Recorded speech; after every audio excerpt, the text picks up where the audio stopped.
سهیل صاحب په اجازه باندې یو خو دا مشاعرې ښایست دا وه چې ډېر ښه کلامونه پکې ویلی شو، که هغه مزاحیه و که سنجیده و، ټول کلامونه ډېر ښه و.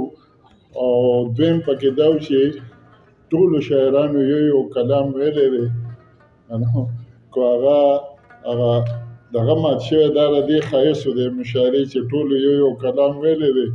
مونږ چې دی نو قانون مات کړی دی، خو به هر حال د دې مشاعرې منتظمین چې دی نو هغوی فیصله کړې وه چې مونږ به خپل کلام نه وایو. نو زما په خیال دا زیاتی دی. زه صادق امین ته بلنه ورکوم چې راشي خپل کلام ووایي، او د هغې نه پس دی اقبال سجید داس په خپل کلام وایي او وقار علی شاه به هم وایي.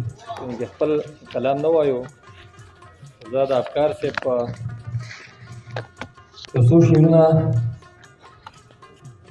دا چې له ورایه ښکاري لوړ په قامتونو باندې،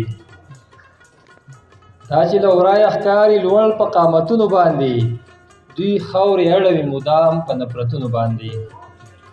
نو چې د حسین د قربانۍ په معنا پوهه نه یې، چې د حسین د قربانۍ په معنا پوهه نه یې، نشته بخل د محرم په خیراتونو باندې. چې د حسین د قربانۍ په معنا پوهه نه یې، نشته بخل د محرم په خیراتونو باندې.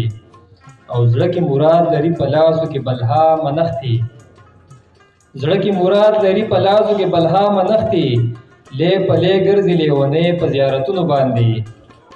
مننه. زړه کې مراد لري په لاسو کې بلها منښتې، لې په لې ګرځي لیونۍ په زیارتونو باندې. او تاله میزان را رسو د ګودر تور کمره، تاله میزان را رسو د ګودر تور کمره، کنې راتیر شومه په ډېرو جوماتونو باندې. تاله میزان را رسو د ګودر تور کمره، کنې راتیر شومه په ډېرو جوماتونو باندې.